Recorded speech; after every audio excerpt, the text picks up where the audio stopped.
Sir ఇప్పుడు రీసెంట్‌గా చాలా మందికి జనరల్‌గా కామన్‌గా వచ్చే ఒక ప్రాబ్లమ్ నిద్రలో పట్టేయడం. ఈ కండరాలు పట్టేయడం. సడెన్‌గా పట్టేస్తే ఏమి చేయలేని పరిస్థితి.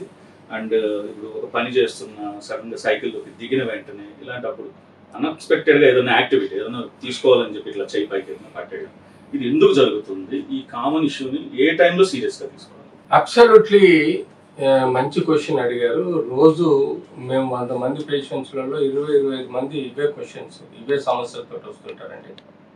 మజిల్ అన్నది ఒక ఎలాస్టిక్ టిష్యూ అండి. దానిలో కొన్ని లక్షల కణాలు నిరంతరము కాల్షియం ఛానల్ ద్వారా యాక్టివిటీకి లోనవుతుంటాయి. సో యూజువల్గా ఈ మజిల్ క్రాంప్స్ కామన్గా వచ్చేటి మన కాఫ్ మజిల్స్, అంటే మోకాలు కింది భాగం నుంచి మొదలెడితే పాదం వరకు ఎక్కువగా వస్తాయి. అప్పుడప్పుడు మనకు ఆర్మ్స్లలో కూడా మజిల్ ప్రాబ్లమ్స్ వస్తాయి, నెక్లో మజిల్ స్పాజమ్స్ వస్తాయి. మేము వీటిని మజిల్ స్పాజమ్స్ ఆర్ క్రాంప్స్ అని అంటాం.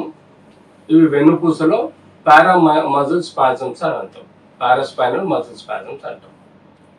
ముఖ్యంగా ఇవి యాక్సిడెంటల్గానే వస్తాయి, మనకు చెప్పి రావు. మనకు అన్ఎక్స్పెక్టెడ్ మూమెంట్ కానీ యాక్టివిటీ కానీ మన బాడీలో ఏ పార్ట్లోనైనా జరిగినా అది నర్వ్ అండ్ మజిల్ సడన్గా క్యాచ్ అవ్వడాన్ని మజిల్ క్రాంప్ అని అంటాం. యూజువల్గా పడుకొని లేచినప్పుడు పాదాలలో వేళ్ళు పట్టుకోవడం, కాఫ్ మజిల్స్లో మజిల్ పట్టుకోవడం, వెన్నుపూసలో మజిల్స్ పట్టుకోవడం, ఆర్మ్స్లలో మజిల్ బిగుసుకుపోవడం, మెడలో మజిల్స్ బిగుసుకుపోవడం అన్ని జరుగుతాయి. వీటికి ఎన్నో కారణాలు ఉంటాయి. అందులో ఒక కారణము న్యూట్రిషన్ డెఫిషియన్సీ, కాల్షియం కానీ విటమిన్ డి కానీ మినరల్స్ కానీ. రెండోది సమ్మర్లో డిహైడ్రేషన్లో పోయి ఎలక్ట్రోలైట్ ఇంబ్యాలెన్స్ అయి కూడా మనకు మజిల్ క్రాంప్స్ వస్తాయి.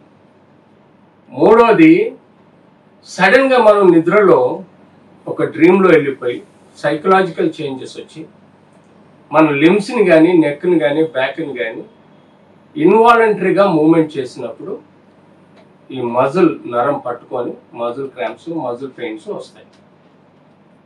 అంతేకాకుండా స్ట్రెస్ అండ్ స్ట్రెయిన్, ఫెటిగ్.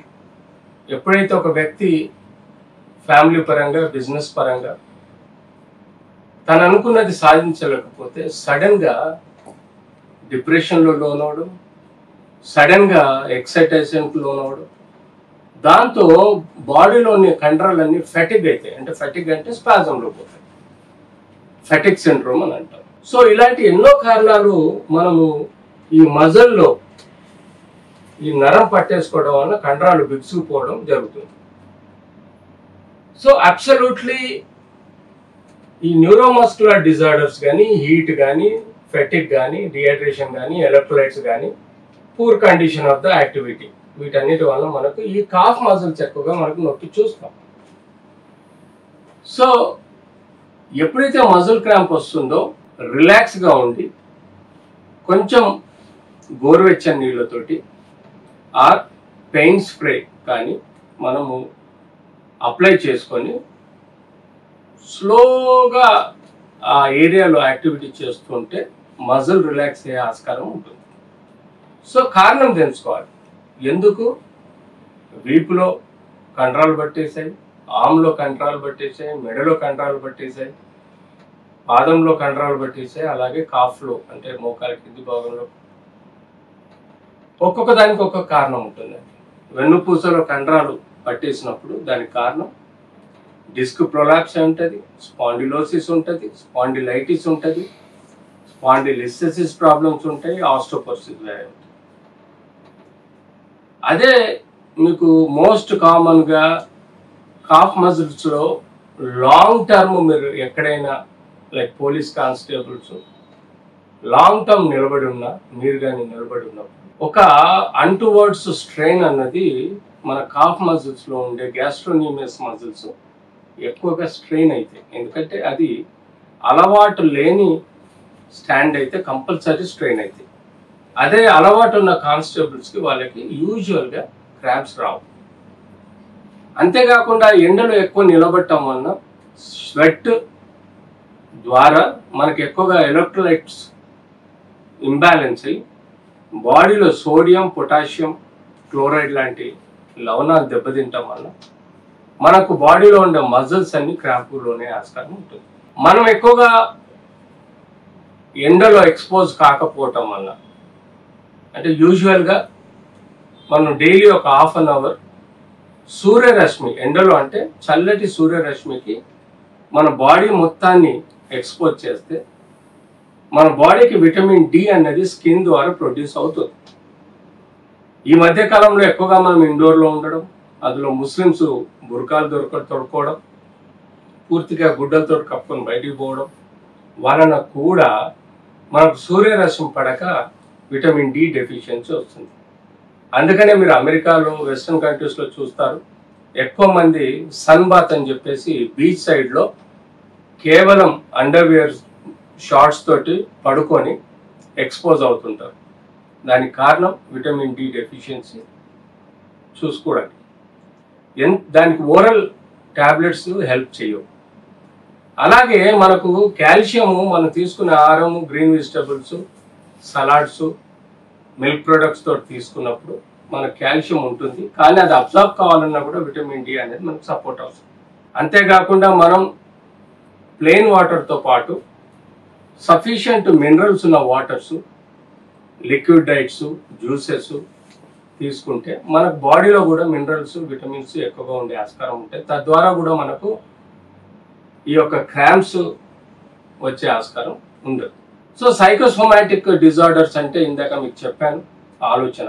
రోజు కనీసము ఒక హాఫ్ అన్ అవర్ మెడిటేషన్, ఒక హాఫ్ అన్ అవర్ యోగా, ఒక హాఫ్ అన్ అవర్ ప్రాణాయామం చేసి కొంత ఫిజికల్ ఎక్సర్సైజెస్ చేస్తే ఇలాంటి మజిల్ ఫెటిగ్నెస్ కానీ, స్టిఫ్నెస్ కానీ, ఆర్ క్రాంప్స్ కానీ రాకుండా మీరు అవాయిడ్ చేయొచ్చు.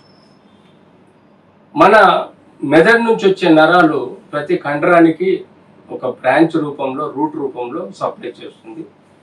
దాన్ని మనం న్యూరోమస్కులర్ జంక్షన్ అంటాం. అక్కడ ఎలాంటి ఇరిటేషన్ ఉన్నా, న్యూరైటిస్ కానీ, ఆర్ మస్కులైటిస్ కానీ, ఆర్ న్యూరోమస్కులర్ డిజార్డర్స్ కానీ ఉండటం వల్ల కూడా మనకు ఈ మస్కులర్ క్రాంప్స్, స్పాజమ్స్ వచ్చే ఆస్కారం ఉంటుంది.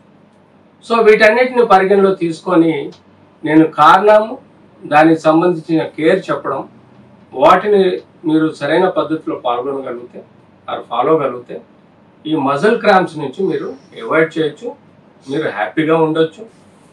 సో అలా మనం ఈ మజిల్ అన్నది ఏంటంటే ఎంత యాక్టివ్గా ఉంటే అంత బలంగా ఉంటుంది. సపోజ్ మీరు సిక్ అయ్యి ఓ వారం రోజులు పడుకొని కండరాలు ఆడించలేకపోతే ఈ మజిల్లో ఉండే strength and girth, quality, quantity రెండు తగ్గిపోతాయి. సపోజ్ ఫ్రాక్చర్ అయినప్పుడు మనం పట్టి వేస్తాం, పట్టి వేసినప్పుడు ఆ పాదం ఆడది, అంటే కండరాలు ఆడవు. అప్పుడు ఏమవుతుందంటే మజిల్ వీక్ అయిపోతాయి, సన్నబడిపోతాయి. సో ఆ టైంలో మనము మళ్ళీ ఫ్రాక్చర్ నుంచి రికవరీ అయిన తర్వాత ప్రాపర్ ఫిజియోథెరపీ ఎక్సర్సైజ్ చేస్తే మళ్ళీ కండరం యొక్క స్ట్రెంగ్త్ రీజనరేట్ అవుతుంది, స్ట్రెంగ్త్ పెరుగుతుంది, బల్క్ పెరుగుతుంది. లైక్ జిమ్మర్స్, వాళ్ళు ఎప్పుడు నిరంతరం మజిల్ బల్క్ అలా మెయింటైన్ చేయడానికి కారణం వాళ్ళ యొక్క యాక్టివిటీ. ఎంతో మంది డోపింగ్ చేసేసి పట్టుబడుతూ ఉంటారు స్పోర్ట్స్లలో. ఈ మజిల్స్ కోసం వాళ్ళు స్టెరాయిడ్ తీసుకుంటారు, అనబాలిక్ స్టెరాయిడ్స్. వాటి వల్ల టెంపరీగా మజిల్లో ఒక యూఫోరిక్ స్ట్రెంగ్త్ని పెంచుద్ది, కానీ అది వాళ్ళ సిస్టమ్, బాడీని డ్యామేజ్ చేసే ఆస్కారం ఎక్కువగా ఉంటుంది. సో అందుకనే ఎవరైతే డోపింగ్ చేస్తారో, ఈ మజిల్ క్రాంప్స్ కోసం స్టెరాయిడ్ తీసుకుంటారో, వాళ్ళు ఒలింపిక్స్ కానీ, నేషనల్ గేమ్స్ కానీ అన్క్వాలిఫై అయిపోయి వాళ్ళని బ్యాన్ చేస్తారు. సో స్టెరాయిడ్స్ వాడకండి, న్యాచురల్ ఫిజియోథెరపీ తోటి మజిల్ క్రాంప్స్ని తగ్గించుకోండి.